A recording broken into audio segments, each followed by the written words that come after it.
Welcome to Chemizone Shamli. Chemizone Shamli में आपका हार्दिक स्वागत है।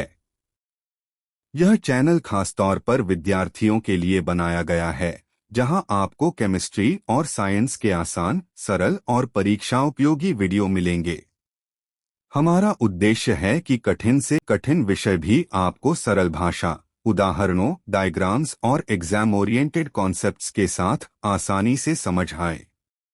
अगर आप यूपी बोर्ड और अन्य कक्षाओं की साइंस केमिस्ट्री को बेहतर तरीके से समझना चाहते हैं, तो हमारे साथ जुड़े रहिए। वीडियो पसंद आए तो लाइक करें, दोस्तों के साथ शेयर करें और केमिजोन शामली को सब्सक्राइब करना न भूलें। सीखते रहिए, आगे बढ़ते रहिए। केमिजोन शामली केमिस्ट्री को बनाएं आसान। सोचिए, हम सुबह उठते हैं, भोजन करते हैं, सांस लेते हैं, चलते हैं, खेलते हैं और दिन भर अपने अनेक कार्य करते हैं। लेकिन क्या आपने कभी सोचा है कि हमारे शरीर के अंदर इन सभी कार्यों के लिए ऊर्जा कहाँ से आती है? भोजन हमारे शरीर तक पहुंचने के बाद उसका क्या होता है? हम सांस क्यों लेते हैं? और शरीर में बनने वाले अपशिष्ट पदार्थ बाहर कैसे निकलते हैं? यही नहीं, पौधे भी लगातार अपने लिए भोजन बनाते हैं, गैसों का आदान प्रदान करते हैं और अपने शरीर में जल तथा खनिजों का परिवहन करते हैं। जीवित रहने के लिए जीवों के शरीर में कई महत्वपूर्ण क्रियाएं लगातार चलती रहती हैं, जैसे पोषण, श्वसन, परिवहन और उत्सर्जन। इन क्रियाओं को सामूहिक रूप से जैव प्रक्रम कहा जाता है। इस अध्याय में हम जानेंगे कि जीवों में पोषण किस प्रकार होता है, पौधे अपना भोजन कैसे बनाते हैं, भोजन से ऊर्जा कैसे प्राप्त होती है, शरीर में पदार्थों का परिवहन कैसे होता है, तथा शरीर से हानिकारक और अपशिष्ट पदार्थों का उत्सर्जन कैसे होता है। तो आइए जीवित रहने के लिए आवश्यक इन अद्भुत प्रक्रियाओं को समझते हैं और शुरू करते हैं हमारा अध्याय, जैव प्रक्रम।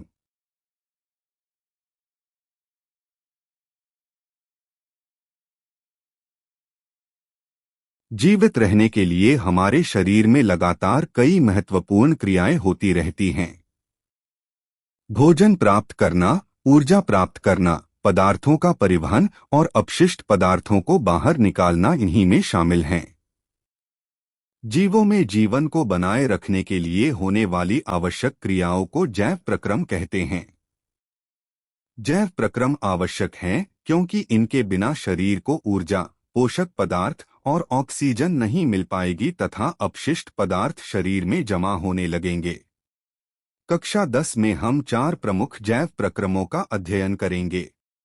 1. पोषण, भोजन प्राप्त करने और उसका उपयोग करने की प्रक्रिया। 2. श्वसन, भोजन से ऊर्जा प्राप्त करने की प्रक्रिया। 3. परिवहन, शरीर में आवश्यक पदार्थों को एक स्थान से दूसरे स्थान तक पहुंचाने की प्रक्रिया। 4. उत्सर्जन, शरीर से अपशिष्ट पदार्थों को बाहर निकालने की प्रक्रिया। यानी याद रखिए, पोषण, श्वसन, परिवहन और उत्सर्जन जीवन को बनाए रखने वाले 4 प्रमुख जैव प्रक्रम हैं। बच्चों, अब हम समझते हैं कि पोषण क्या होता है। सबसे पहले आप यह बात याद रखिए, जीवित रहने के लिए हर जीव को भोजन की आवश्यकता होती है। भोजन से हमें ऊर्जा मिलती है, शरीर की वृद्धि और विकास होता है और क्षतिग्रस्त ऊतकों की मरम्मत भी होती है। तो बच्चों, भोजन प्राप्त करने और उसका उपयोग करने की इस प्रक्रिया को हम पोषण कहते हैं। अब पोषण के 2 प्रमुख प्रकार होते हैं। पहला है स्वपोषी पोषण। स्वपोषी का मतलब है अपना भोजन स्वयं बनाना। उदाहरण के लिए हरे पौधे। पौधे सूर्य के प्रकाश की सहायता से कार्बन डाइऑक्साइड और जल से अपना भोजन बनाते हैं। इसे हम प्रकाश संश्लेषण कहते हैं। दूसरा है परपोषी पोषण। परपोषी जीव अपना भोजन स्वयं नहीं बना सकते। इसलिए वे भोजन के लिए दूसरे जीवों पर निर्भर रहते हैं। मनुष्य और अधिकांश जंतु इसके उदाहरण हैं। तो बच्चों, परीक्षा के लिए एक लाइन जरूर याद रखिए। स्वपोषी जीव अपना भोजन स्वयं बनाते हैं, जबकि परपोषी जीव भोजन के लिए दूसरे जीवों पर निर्भर रहते हैं। बस पोषण के बारे में अभी के लिए इतना समझ लीजिए। अब आगे हम जानेंगे कि पौधे अपना भोजन बनाते कैसे हैं। बच्चों, अब हम समझेंगे स्वपोषी पोषण को। स्वपोषी पोषण का मतलब है ऐसा पोषण जिसमें जीव अपना भोजन स्वयं बनाता है। हरे पौधे इसका सबसे अच्छा उदाहरण हैं। अब सवाल है कि पौधे अपना भोजन बनाते कैसे हैं? बच्चों, पौधों की पत्तियों में क्लोरोफिल नाम का हरा वर्णक पाया जाता है। यह सूर्य के प्रकाश को अवशोषित करता है। पौधे जड़ों से जल प्राप्त करते हैं और पत्तियों के रंध्रों द्वारा कार्बन डाइऑक्साइड ग्रहण करते हैं। सूर्य के प्रकाश और क्लोरोफिल की उपस्थिति में इन पदार्थों से ग्लूकोज बनता है और ऑक्सीजन बाहर निकलती है। इस पूरी प्रक्रिया को प्रकाश संश्लेषण कहते हैं। परीक्षा के लिए समीकरण ध्यान से देखिए। कार्बन डाइऑक्साइड प्लस जल ग्लूकोज प्लस ऑक्सीजन। यहाँ सूर्य का प्रकाश और क्लोरोफिल आवश्यक होते हैं। तो बच्चों, एक लाइन में याद रखिए। हरे पौधों द्वारा सूर्य के प्रकाश की उपस्थिति में कार्बन डाइऑक्साइड और जल से भोजन बनाने की प्रक्रिया प्रकाश संश्लेषण कहलाती है। और यही स्वपोषी पोषण का प्रमुख उदाहरण है। बच्चों, अब हम प्रकाश संश्लेषण की पूरी प्रक्रिया को समझते हैं। सबसे पहले ध्यान दीजिए, पौधे को प्रकाश संश्लेषण के लिए मुख्य रूप से कार्बन डाइऑक्साइड, जल और सूर्य के प्रकाश की आवश्यकता होती है। पौधे की जड़ें मिट्टी से जल का अवशोषण करती हैं। यह जल जाइलम के द्वारा पत्तियों तक पहुंचता है। अब कार्बन डाइऑक्साइड कहां से आएगी? पत्तियों की सतह पर छोटे छोटे छिद्र पाए जाते हैं, जिन्हें रंध्र या स्टोमेटा कहते हैं। इन्हीं रंध्रों के द्वारा वायुमंडल से कार्बन डाइऑक्साइड पत्ती के अंदर प्रवेश करती है। अब आती है सबसे महत्वपूर्ण चीज, सूर्य का प्रकाश। पत्तियों की कोशिकाओं में मौजूद क्लोरोप्लास्ट में पाया जाने वाला क्लोरोफिल सूर्य के प्रकाश को अवशोषित करता है। इस प्रकाश की ऊर्जा का उपयोग करके कार्बन डाइऑक्साइड और जल से ग्लूकोज का निर्माण होता है। इस प्रक्रिया में ऑक्सीजन एक उपोत्पाद के रूप में बनती है और रंध्रों के द्वारा वायुमंडल में बाहर निकल जाती है। परीक्षा के लिए इसका समीकरण ध्यान से देखिए। 6 कार्बन डाइऑक्साइड अणु और 6 जल अणु मिलकर सूर्य के प्रकाश और क्लोरोफिल की उपस्थिति में एक ग्लूकोज अणु और 6 ऑक्सीजन अणु बनाते हैं। यानी सरल भाषा में, कार्बन डाइऑक्साइड प्लस जल गिव्स ग्लूकोज प्लस ऑक्सीजन। बच्चों, यह समीकरण हमें बताता है कि पौधे अपना भोजन कैसे बनाते हैं और साथ ही ऑक्सीजन भी छोड़ते हैं, जो हमारे लिए बहुत जरूरी है। अर्थात कार्बन डाइऑक्साइड और जल से ग्लूकोज तथा ऑक्सीजन का निर्माण होता है। बच्चों, एक बात जरूर याद रखिए, प्रकाश संश्लेषण में क्लोरोफिल और सूर्य का प्रकाश बहुत महत्वपूर्ण है। और पौधे द्वारा बनाया गया ग्लूकोज उसके लिए भोजन और ऊर्जा के स्रोत के रूप में काम करता है। Sunlight, water, and carbon dioxide are absorbed. Inside chloroplasts, they undergo a transformation, producing life-giving oxygen and energy, nourishing the entire plant. बच्चों, अब ध्यान से देखिए इस चित्र को। यहाँ हम रंध्र यानी स्टोमेटा के बारे में समझेंगे। रंध्र पत्तियों की सतह पर पाए जाने वाले बहुत छोटे छोटे छिद्र होते हैं। इन्हीं के द्वारा पत्ती और वायुमंडल के बीच गैसों का आदान प्रदान होता है। इन रंध्रों के चारों ओर 2 रक्षक कोशिकाएं होती हैं। ये कोशिकाएं रंध्र के खुलने और बंद होने को नियंत्रित करती हैं। जब रंध्र खुले होते हैं, तब कार्बन डाइऑक्साइड पत्ती के अंदर प्रवेश करती है और प्रकाश संश्लेषण के दौरान बनी ऑक्सीजन बाहर निकलती है। रंध्र का एक और महत्वपूर्ण कार्य है वाष्पोत्सर्जन, अर्थात पौधे से जलवाष्प का बाहर निकलना।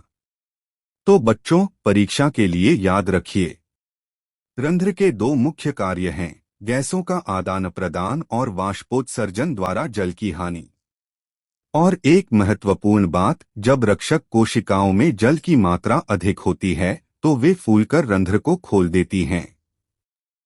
जब जल की मात्रा कम होती है तो कोशिकाएं सिकुड़ जाती हैं और रंध्र बंद हो जाता है। इसलिए रंध्र पौधे में गैसों के आदान प्रदान और जल के नियंत्रण में बहुत महत्वपूर्ण भूमिका निभाते हैं।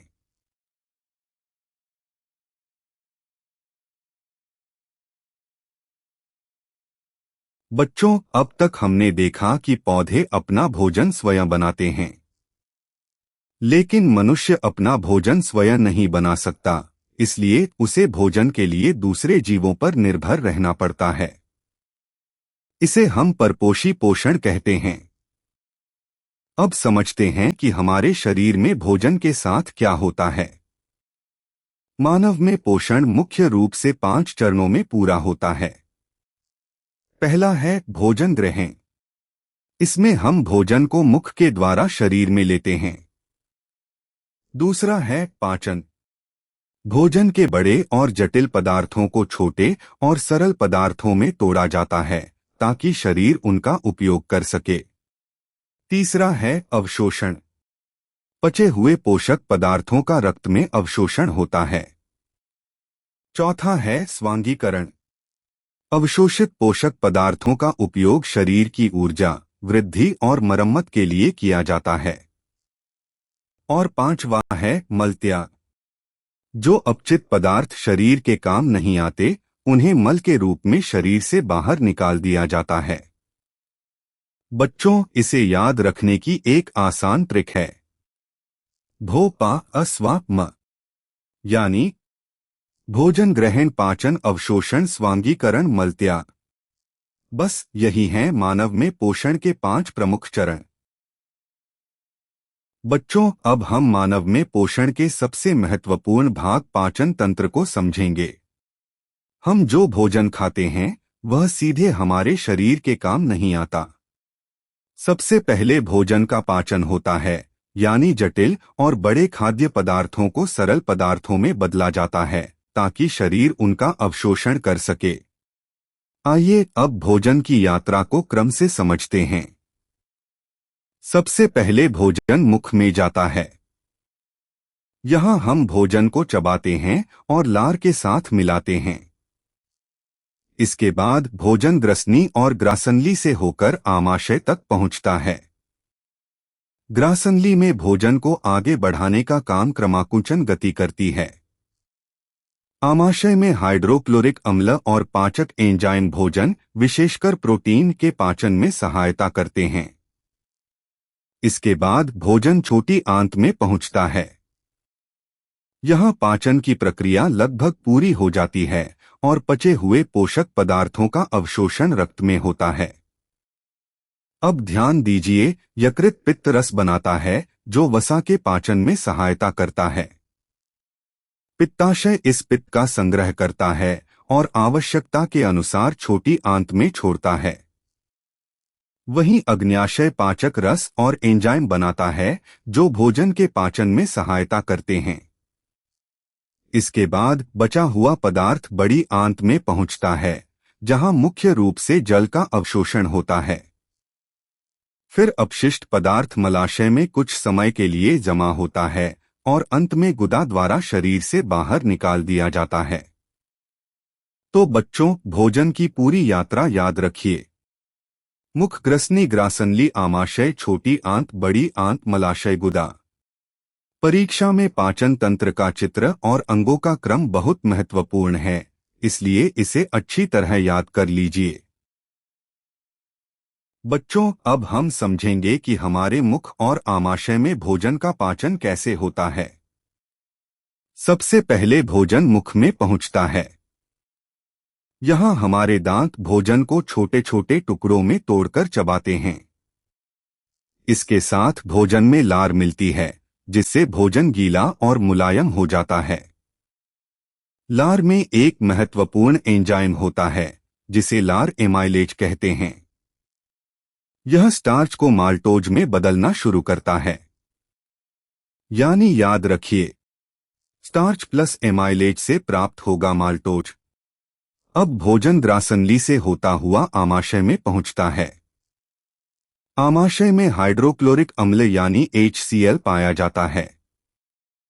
यह आमाशय में अम्लीय वातावरण बनाता है और जीवाणुओं को नष्ट करने में मदद करता है। साथ ही यह पेप्सिनोजन को पेप्सिन में बदलने में सहायता करता है।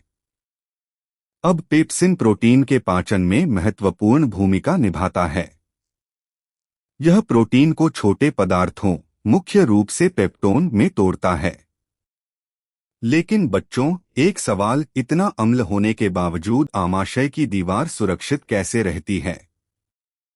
इसका कारण है श्लेष्मा यानी म्यूकस। यह आमाशय की भीतरी सतह पर एक सुरक्षा परत बनाकर उसे HCl से बचाता है। तो आज की सबसे महत्वपूर्ण बातें याद रखिए। मुख में स्टार्च का पाचन शुरू होता है। आमाशय में प्रोटीन का पाचन शुरू होता है और भोजन की यात्रा आगे बढ़ती है छोटी आंत की ओर, जहां पाचन की प्रक्रिया आगे जारी रहती है। बच्चों, अब भोजन छोटी आंत में पहुंच चुका है। यहीं पर पाचन की प्रक्रिया आगे बढ़ती है और भोजन का लगभग पूरा पाचन हो जाता है। छोटी आंत में 3 महत्वपूर्ण पाचक रस मिलते हैं: पित्त रस, अग्न्याशी रस और आंत्र रस। सबसे पहले बात करते हैं पित्त रस की। यह यकृत द्वारा बनाया जाता है और पित्ताशय में संग्रहित रहता है। यह वसा को छोटे छोटे कणों में तोड़कर उसका पायसीकरण करता है। इससे वसा का पाचन आसान हो जाता है। साथ ही यह अम्लीय भोजन को क्षारीय माध्यम प्रदान करने में मदद करता है। अब आता है अग्न्याशी रस।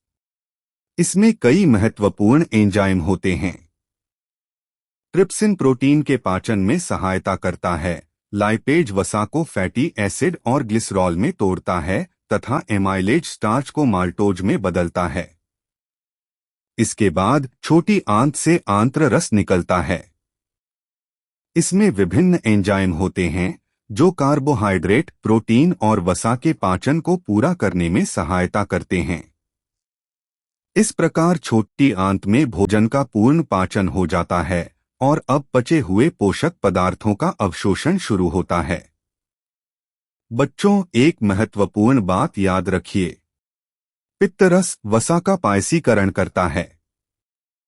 अग्न्याशी रस पाचन में सहायता करता है। आंत्र रस पाचन को पूरा करता है और छोटी आंत की भीतरी सतह पर मौजूद विल्ली पचे हुए पोषक पदार्थों के अवशोषण में महत्वपूर्ण भूमिका निभाती हैं। बच्चों, अब छोटी आंत में भोजन का पाचन पूरा हो चुका है। लेकिन केवल पाचन होना ही पर्याप्त नहीं है। शरीर को इन पचे हुए पोषक पदार्थों की आवश्यकता होती है। इसलिए अब होता है अवशोषण। छोटी आंत की अंदरूनी दीवार पर उंगली जैसी बहुत सारी छोटी छोटी संरचनाएं होती हैं, जिन्हें विल्ली कहते हैं। बच्चों, विल्ली का सबसे महत्वपूर्ण काम है अवशोषण के लिए सतह क्षेत्र को बढ़ाना। यानी अधिक सतह होने के कारण पोषक पदार्थों का अवशोषण अधिक प्रभावी ढंग से हो पाता है। अब इस चित्र में विल्ली की आंतरिक संरचना देखिए। इसके अंदर रक्त केशिकाओं का जाल होता है। पचे हुए ग्लूकोज और अमीनो अम्ल जैसे पोषक पदार्थ रक्त में पहुंच जाते हैं। वहीं वसा के पाचन से बने पदार्थ जैसे वसा अम्ल और ग्लिसरॉल मुख्य रूप से लैक्टियल यानी लसिका वाहिनी के द्वारा अवशोषित होते हैं। विल्ली की सतह पर मौजूद सूक्ष्मविल्ली सतह क्षेत्र को और बढ़ा देती हैं। इससे पोषक पदार्थों का अवशोषण और अधिक प्रभावी हो जाता है। तो बच्चों, परीक्षा के लिए एक बात पक्की याद रखिए। विल्ली छोटी आंत में पचे हुए पोषक पदार्थों के अवशोषण के लिए सतह क्षेत्र बढ़ाती हैं और यही अवशोषित पोषक पदार्थ आगे शरीर की ऊर्जा, वृद्धि और विकास के लिए उपयोग किए जाते हैं। बच्चों, अब हम समझेंगे कि भोजन से हमारे शरीर को ऊर्जा कैसे प्राप्त होती है। इस प्रक्रिया को श्वसन कहते हैं। श्वसन वह जैव प्रक्रम है जिसमें ग्लूकोज का ऑक्सीकरण होता है और ऊर्जा मुक्त होती है। हमारे द्वारा प्राप्त भोजन से ग्लूकोज मिलता है। यह ग्लूकोज कोशिकाओं में पहुंचता है और माइटोकॉन्ड्रिया में ऑक्सीजन की उपस्थिति में उसका ऑक्सीकरण होता है। इस प्रक्रिया में कार्बन डाइऑक्साइड, जल और ऊर्जा उत्पन्न होती है। प्राप्त ऊर्जा का कुछ भाग एटीपी के रूप में संचित होता है। एटीपी को आप कोशिका की ऊर्जा मुद्रा समझ सकते हैं। जब कोशिका को किसी कार्य के लिए ऊर्जा चाहिए होती है तो एटीपी से ऊर्जा प्राप्त होती है। इस प्रक्रिया का सामान्य समीकरण है glucose plus oxygen gives carbon dioxide plus जल प्लस ऊर्जा, अर्थात C6H12O11 plus 6O2 gives 6CO2 plus 6CO2 plus 6H2O plus ऊर्जा। बच्चों, एक बात विशेष रूप से याद रखिए। प्रकाश संश्लेषण में भोजन बनता है, जबकि श्वसन में उसी भोजन से ऊर्जा प्राप्त होती है। और श्वसन की प्रक्रिया दिन और रात लगातार चलती रहती है। बच्चों, अब हम समझेंगे कि श्वसन मुख्य रूप से कितने प्रकार का होता है। पहला है वायवीय श्वसन और दूसरा है अवायवीय श्वसन। वायवीय श्वसन में ऑक्सीजन की आवश्यकता होती है। इसमें ग्लूकोज का पूर्ण ऑक्सीकरण होता है और कार्बन डाइऑक्साइड, जल तथा अधिक ऊर्जा प्राप्त होती है। इसमें लगभग 38 एटीपी ऊर्जा प्राप्त होती है। मनुष्य और पौधों में मुख्य रूप से इसी प्रकार का श्वसन होता है। अब बात करते हैं अवायवीय श्वसन की। इसमें ऑक्सीजन की आवश्यकता नहीं होती।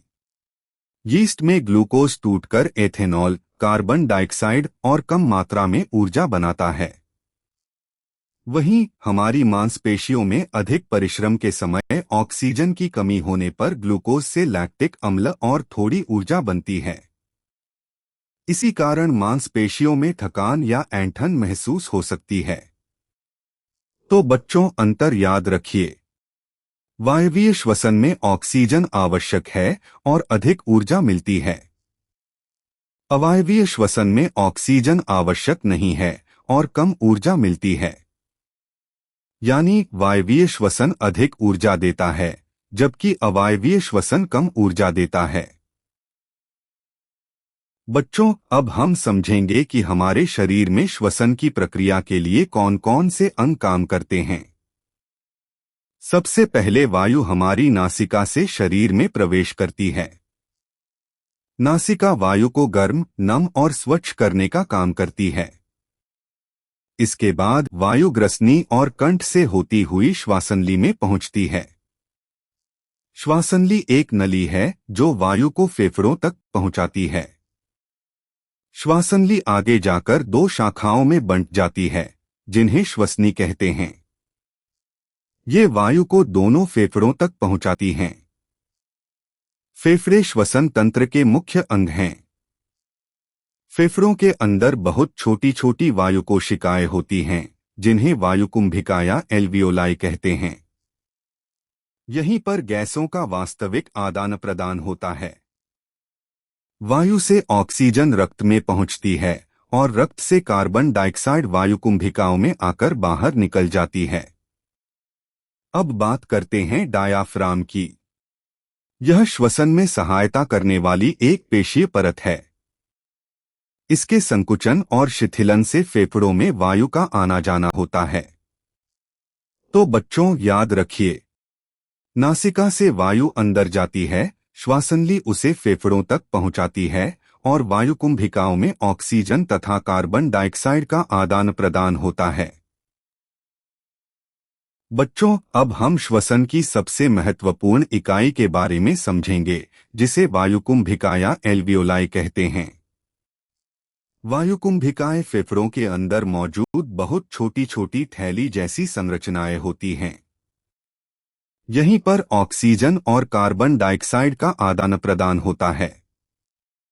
बच्चों, वायुकुंभिकाओं की दीवार बहुत पतली होती है। यह लगभग एक कोशिका मोटी होती है। इसके चारों ओर रक्त केशिकाओं का घना जाल पाया जाता है। अब ध्यान से समझिए।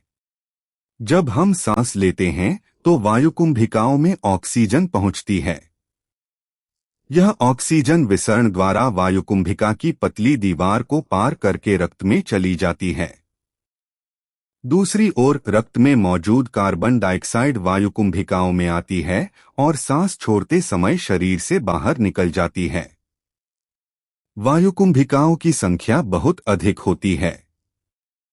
दोनों फेफड़ों में लगभग 30 करोड़ वायुकुंभिकाएं पाई जाती हैं। इनकी अधिक संख्या के कारण गैसों के आदान प्रदान के लिए बहुत बड़ा सतह क्षेत्र उपलब्ध होता है। तो बच्चों, परीक्षा के लिए याद रखिए। वायुकुंभिकाओं की दीवार पतली होती है, इनके चारों ओर रक्त केशिकाओं का घना जाल होता है और यही विशेषताएं गैसों के तेज आदान प्रदान में सहायता करती हैं।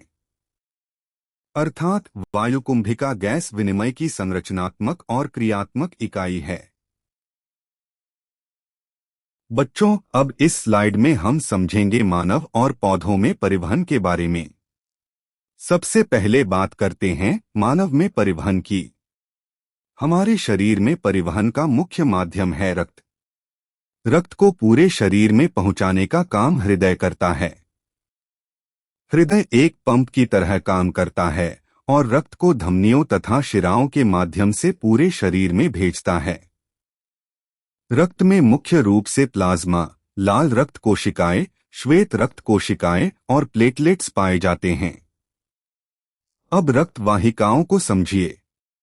धमनियां रक्त को हृदय से शरीर के विभिन्न भागों तक ले जाती हैं, जबकि शिराएं रक्त को वापस हृदय तक लाती हैं। अब आते हैं पौधों में परिवहन पर।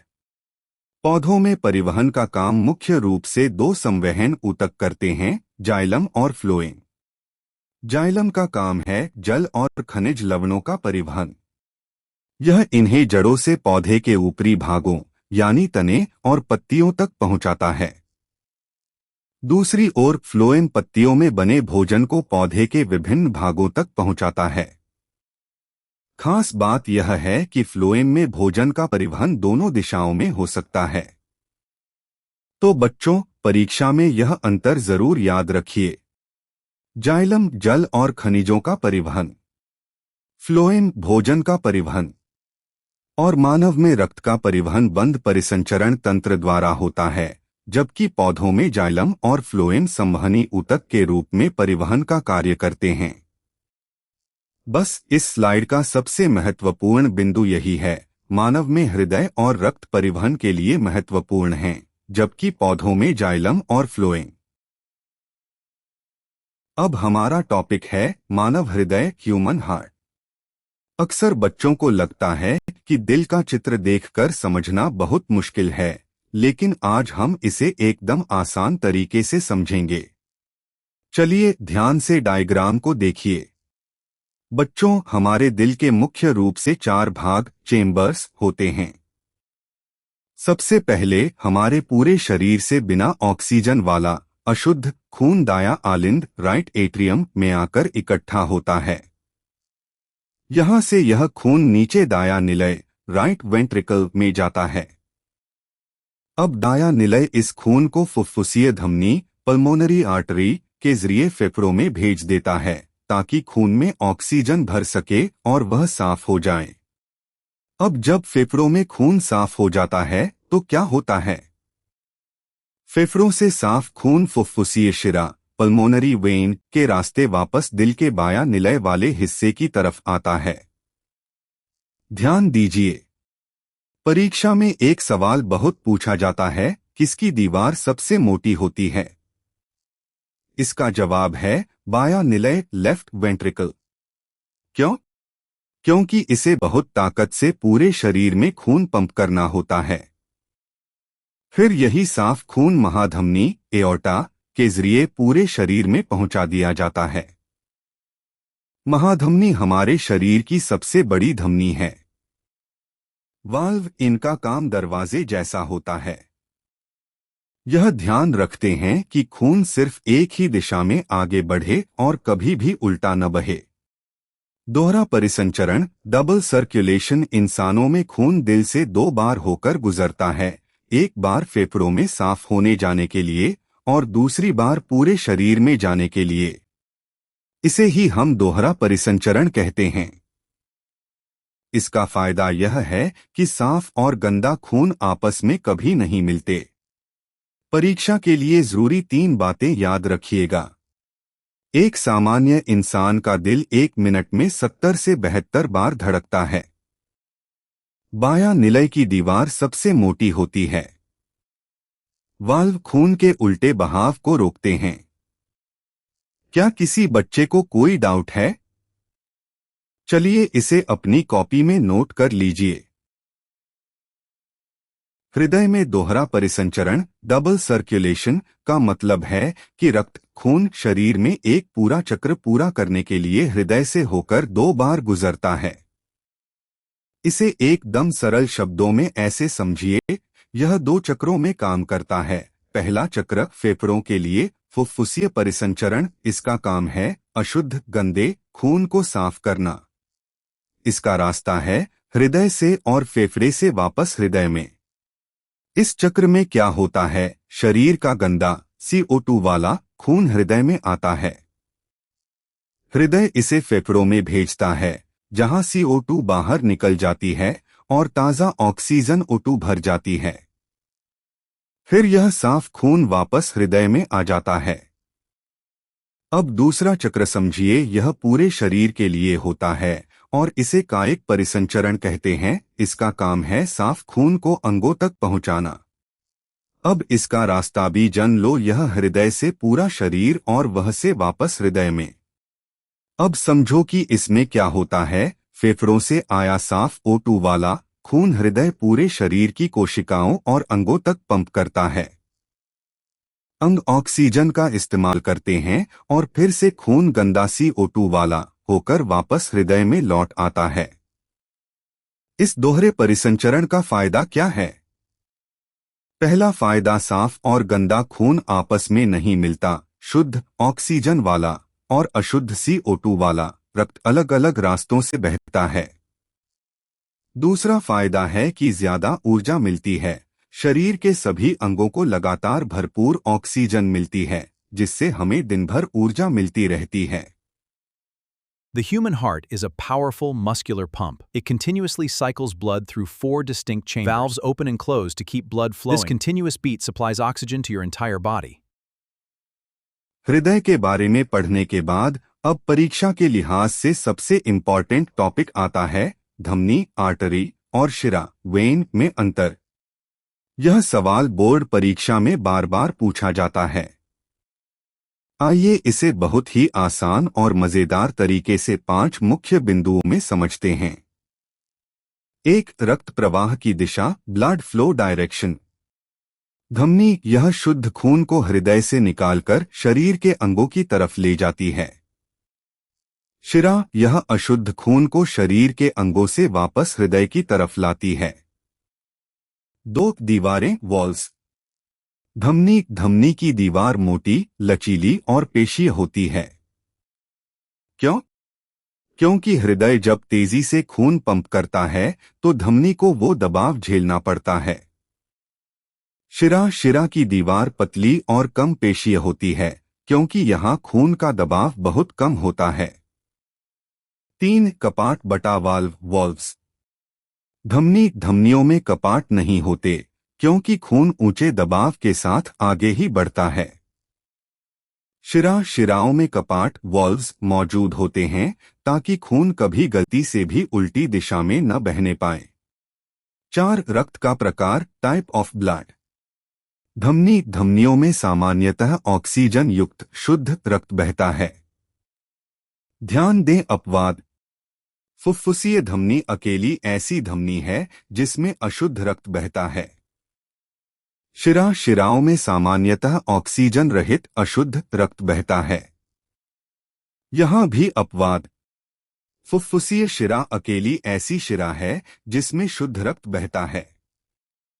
5. दबाव ब्लड प्रेशर। धमनी इसमें रक्त उच्च दबाव हाई प्रेशर और तेज गति से बहता है। शिरा इसमें रक्त निम्न दबाव लो प्रेशर और धीमी गति से बहता है। केशिका कैपिलरीज और परीक्षा के लिए जरूरी बातें। बच्चों ध्यान दीजिए, धमनियां और शिराएं जहां मिलती हैं वहां केशिकाएं कैपिलरीज होती हैं, जिनकी दीवार सिर्फ एक कोशिका जितनी पतली होती है ताकि पदार्थों का आदान प्रदान हो सके। परीक्षा में याद रखने योग्य 3 मुख्य बातें। नाड़ी स्पंदन पल्स। धमनियों में दिल की धड़कन महसूस होती है, पल्स होती है, लेकिन शिराओं में स्पंदन नहीं होता। फुफ्फुसीय धमनी अशुद्ध रक्त ले जाती है, फुफ्फुसीय शिरा शुद्ध रक्त ले जाती है। अब इस टेबल को अपनी अपनी कॉपी में तुरंत नोट कर लीजिए।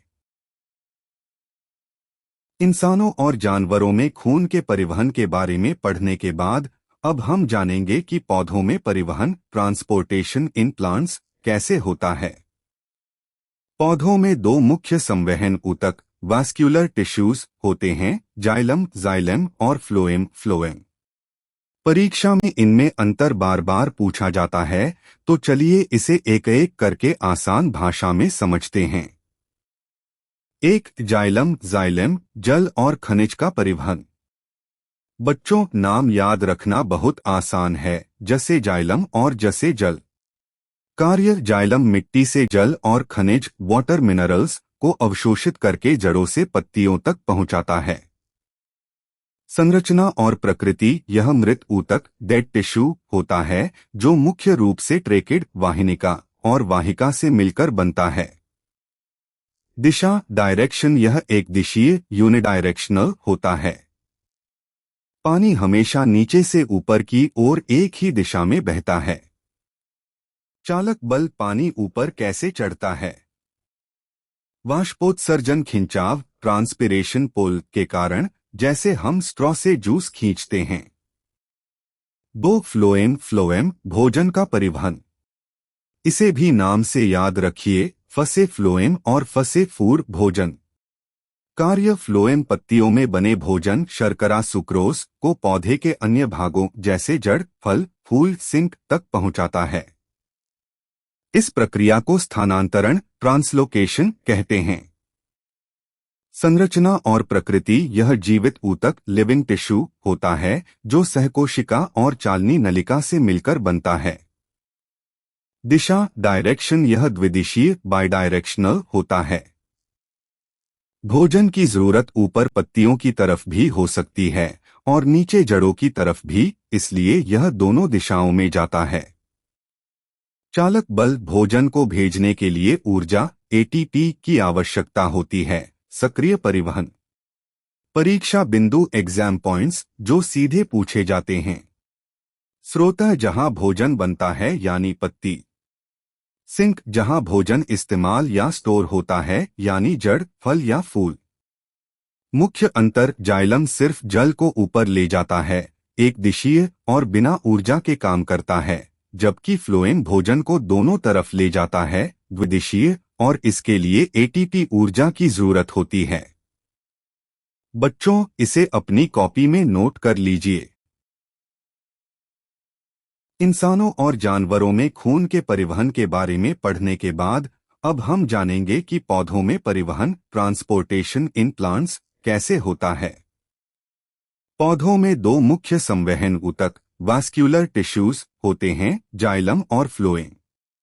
परीक्षा में इनमें अंतर बार बार पूछा जाता है, तो चलिए इसे एक एक करके आसान भाषा में समझते हैं। 1. जाइलम अर्थात जल और खनिज का परिवहन।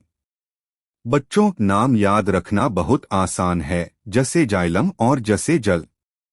कार्य जाइलम मिट्टी से जल और खनिज वाटर मिनरल्स को अवशोषित करके जड़ों से पत्तियों तक पहुंचाता है।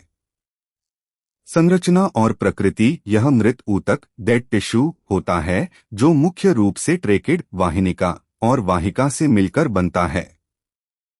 दिशा। यह एक दिशीय होता है। पानी हमेशा नीचे से ऊपर की ओर एक ही दिशा में बहता है। चालक बल। पानी ऊपर कैसे चढ़ता है? वाष्पोत्सर्जन, खिंचाव, ट्रांसपिरेशन पुल के कारण, जैसे हम स्ट्रॉ से जूस खींचते हैं। 2 फ्लोएम अर्थात भोजन का परिवहन। इसे भी नाम से याद रखिए, फसे फ्लोएम और फसे फूड भोजन। कार्य। फ्लोएम पत्तियों में बने भोजन यानी शर्करा को पौधे के अन्य भागों जैसे जड़, फल, फूल तक पहुंचाता है। इस प्रक्रिया को स्थानांतरण, ट्रांसलोकेशन कहते हैं। संरचना और प्रकृति। यह जीवित ऊतक, लिविंग टिश्यू होता है जो सहकोशिका और चालनी नलिका से मिलकर बनता है। दिशा। यह द्विदिशीय, बाइडायरेक्शनल होता है। भोजन की जरूरत ऊपर पत्तियों की तरफ भी हो सकती है और नीचे जड़ों की तरफ भी, इसलिए यह दोनों दिशाओं में जाता है।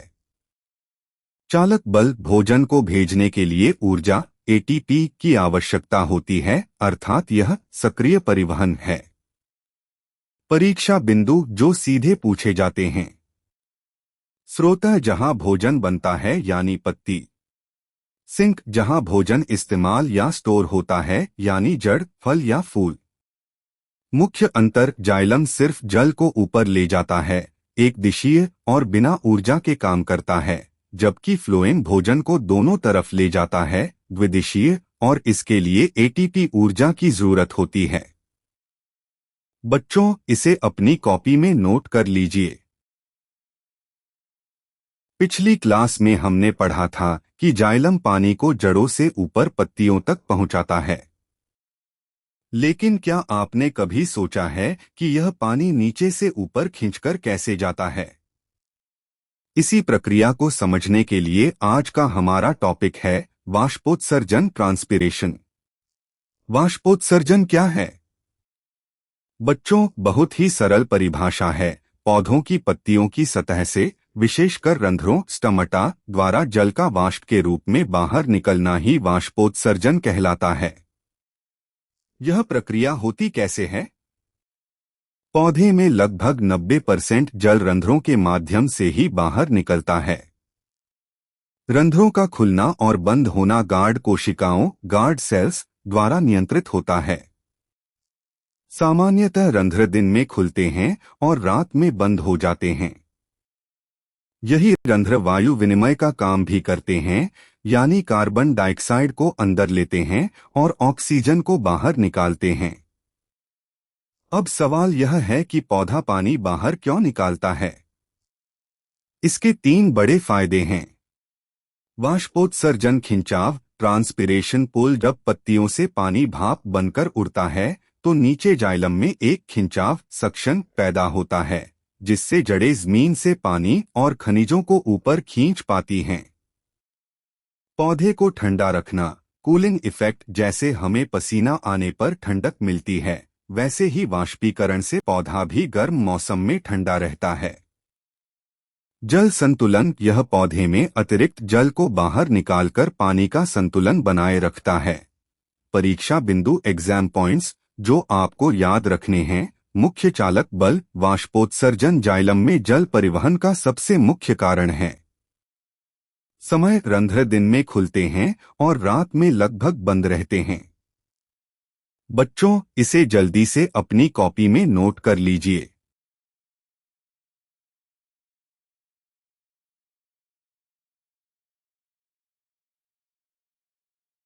मानव उत्सर्जन तंत्र, ह्यूमन एक्सक्रीटरी सिस्टम। जैसे हमारे घरों में कचरा साफ करना जरूरी होता है, वैसे ही हमारे शरीर में बनने वाले अपशिष्ट यानी हानिकारक पदार्थों जैसे यूरिया, अतिरिक्त जल और लवण को बाहर निकालना बहुत जरूरी है। और यह काम करता है हमारा उत्सर्जन तंत्र। चलिए डायग्राम को देखकर इसके मुख्य भागों को आसानी से समझते हैं। उत्सर्जन तंत्र के मुख्य भाग वृक्क यानी किडनी है। हमारे शरीर में सेम के बीज के आकार की 2 किडनी होती हैं। इनका मुख्य काम रक्त को छानकर मूत्र बनाना है। दूसरा मुख्य भाग है अधिवृक्क ग्रंथि यानी एड्रेनल ग्लैंड। ये किडनी के ठीक ऊपर स्थित होती हैं और हार्मोन स्राव का काम करती हैं। अब बारी आती है महाधमनी और महाशिरा की। महाधमनी रक्त को किडनी में लाती है और महाशिरा शुद्ध हुए रक्त को वापस बाहर ले जाती है। अगली बारी है मूत्रवाहिनी यानी यूरेटर की। ये दो पतली नलियां होती हैं जो किडनी से बने मूत्र को मूत्राशय तक पहुंचाने का काम करती हैं। मूत्राशय यानी ब्लैडर भी बहुत आवश्यक है, यहाँ मूत्र अस्थायी रूप से जमा रहता है। अंत में बारी आती है मूत्रमार्ग यानी कि इसके माध्यम से मूत्र शरीर से बाहर निकल जाता है। बच्चों, अब इस फ्लोचार्ट को देखिए कि यह पूरा सिस्टम काम कैसे करता है। सबसे पहले गंदा रक्त किडनी में जाता है, जहां नेफ्रॉन द्वारा इसे छाना जाता है। किडनी में छानने के बाद जो अपशिष्ट यानी मूत्र बनता है, वह मूत्रवाहिनी के रास्ते आगे बढ़ता है। मूत्रवाहिनी इसे मूत्राशय तक ले जाती है, जहां यह इकट्ठा होता है और अंत में मूत्रमार्ग द्वारा इसे शरीर से बाहर निकाल दिया जाता है। परीक्षा के लिए जरूरी बिंदु जो आपको जरूर याद रखने हैं। नेफ्रॉन दोनों किडनी में लगभग 10 लाख सूक्ष्म इकाइयां यानी नेफ्रॉन होती हैं, जो वास्तव में रक्त को छानने का काम करती हैं। हमारी किडनी रोज लगभग 180 लीटर रक्त छानती हैं। पूरे दिन में हमारे शरीर से लगभग 1 से 2 लीटर मूत्र बनकर बाहर निकलता है। पिछली स्लाइड में हमने देखा कि नेफ्रॉन हमारी किडनी की छानने वाली इकाई है। अब सवाल यह आता है कि नेफ्रॉन में मूत्र का निर्माण आखिर होता कैसे है। यह पूरी प्रक्रिया 3 मुख्य चरणों में होती है। आइए इसे बोर्ड पर दिए गए फ्लोचार्ट से एक एक करके आसान भाषा में समझते हैं। निस्यंदन। बच्चों, पहला चरण है छानने का। ग्लोमेरुलस में उच्च रक्त दाब के कारण खून छनता है। पानी, ग्लूकोज, यूरिया, लवण और अमीनो अम्ल छनकर बोमन कैप्सूल में निस्यंद के रूप में चले जाते हैं। इस पूरी क्रिया को निस्यंदन कहते हैं। इसे आप चाय छानने वाली छलनी की तरह समझ सकते हैं। अब दूसरे चरण पर ध्यान दीजिए। जब निस्यंद आगे बढ़ता है, पीसीटी, हेनले लूप और डीसीटी में, तो शरीर यह देखता है कि इसमें कुछ जरूरी चीजें भी छनकर आ गई हैं। इसलिए ग्लूकोज, पानी, आवश्यक लवण और अमीनो अम्ल जैसे उपयोगी पदार्थ रक्त केशिकाओं में पुनः अवशोषित होकर वापस खून में लौट आते हैं। इसीलिए सामान्य अवस्था में ग्लूकोज कभी भी मूत्र के रास्ते बाहर नहीं निकलता। इस क्रिया को पुनरावशोषण कहते हैं। तीसरा और अंतिम चरण है स्रवण। इस चरण में शरीर में बचे अतिरिक्त आयन्स, जैसे H आयन, K आयन, दवाएं और कुछ अन्य अपशिष्ट पदार्थ सीधे रक्त से नलिका में स्रावित होकर मूत्र में मिला दिए जाते हैं। इसके बाद जो अंत में बचता है, वही मूत्र यानी यूरिन कहलाता है। यह संग्राहक नलिका से होता हुआ मूत्राशय और फिर मूत्रमार्ग द्वारा शरीर से बाहर विसर्जित कर दिया जाता है। परीक्षा के लिए आवश्यक बिंदु जो सीधे पूछे जाते हैं। लगभग 180 लीटर रक्त का निस्यंदन, फिल्ट्रेशन, होता है, लेकिन पुनरावशोषण के कारण इसमें से केवल 1 से 2 लीटर मूत्र ही बनता है। मूत्र में 95% जल और 5% यूरिया, यूरिक एसिड, लवण व अमोनिया होते हैं। सामान्य मूत्र का रंग हल्का पीला और इसकी प्रकृति अम्लीय होती है। दूसरे शब्दों में इसका पीएच मान 5 से 6 के बीच होती है। बच्चों, यह 3 स्टेप प्रोसेस परीक्षा के लिए बहुत महत्वपूर्ण है। इसे अपनी कॉपी में तुरंत नोट कर लीजिए। इस स्लाइड में मूत्र निर्माण की पूरी प्रक्रिया को संक्षेप में फिर एक बार समझ लीजिए। इस स्लाइड में मूत्र निर्माण की पूरी प्रक्रिया को संक्षेप में फिर एक बार समझ लीजिए।